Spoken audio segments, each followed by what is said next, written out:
Hey friends, it's Emily from burlapkitchen.com, and today we're going to work with a Dollar Tree rug again and the sponge, and also this cute little pack of essential stencils. I will drop my affiliate link in the comments. Just remind me if I forget. For these stencils, you get 2 in a pack, and we're going to use the home. It's so good to be home stencil. So the first thing I'm going to do is I'm going to tape this off, or tape it down, I mean, just so I can apply the stencil. So when you do these, you want to kind of pounce up and down. You don't want to like go back and forth on it. You want to pounce up and down just so it doesn't bleed. So as you can see, I'm just kind of dabbing it. And I'm going to tell you guys too, my paint is I had it outside and it froze. And then I think it might have dried. It did something weird. And I'm also at the bottom of it. So my paint's very chunky and very weird to work with. But that's what I had on hand. So that's what I'm using. So I just did that stencil. You need to go over it a few times. Just keep getting, do it light at first and then just go over it again. I went over mine about 3 times. Then make sure it's nice and dry.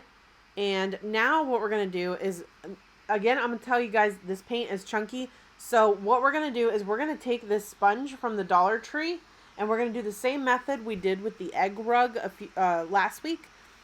But if you guys remember from last week, the paint was real, like regular paint. So it was easier to dip in and onto my rug than this white paint is.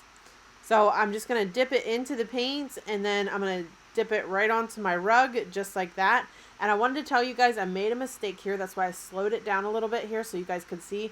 I only put 4 petals on this. I wanted 5. And then I couldn't figure out where to put that 5th petal. So I just left it go. I didn't want to keep messing with it and screw it up even more. So just when you go to do yours, just keep that in mind. That you want to do 5 petals for the best results. So you can see there I just did 5 petals. And I taped around there so I wouldn't get it on my home. Or on my stencil. But after doing this, I thought you probably actually don't need to tape. So then I'm going to take my stencil brush, and because my paint's so weird to work with, I'm just going to fill in some of those spots that didn't quite get enough paint.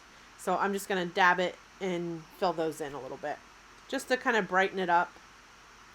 And I'm just staying within the lines of the little pouncer, or the little, I say pouncer, but it's a sponge that I got at Dollar Tree. It's one of those sponges that go on it's one of those sponges that have the handle that you put the dish liquid in. It's the refillable pack for them. I think you get 2 in a pack. So they are awesome for crafting, and they make the perfect little flower petals, I think. Especially if you're someone like me who can't draw. So we're going to do it. You can see we just did another one, and then we're going to add one more here in the corner. And again, you just want to do 5 petals. Just like that. And you really got to press down on that. Someone has suggested wetting the sponge first, and I tried that last time. And what I found was that when I did it, maybe I got it too wet. Let me know in the comments. And it kind of like almost came out over the sponge. So it leaked a lot more. So let me know. Maybe I got it too wet and I should have like kind of squished some of the water out first. So I'm going to go back through here with my stencil brush. And again, if you guys need the stencil brush or the stencils, let me know. I'll drop my affiliate link in the comments then. And then I'm going to give it a nice dry. So now I have some regular paint that's working good. And I'm just going to come in, and I have this little paint pouncer. I wish the centers were a little bit bigger, but that's all I had. And I'm not an artist. Even the simplest of things are hard for me when it comes to drawing. So I try to keep it as basic and simple as possible. But I wish I had a little bit of a bigger pouncer for that. But I still think it looks super cute. I love this. So that is it, guys. There's a super easy way to make a beautiful rug for your front porch. For more fun ideas just like this, please visit burlapkitchen.com. Thank you.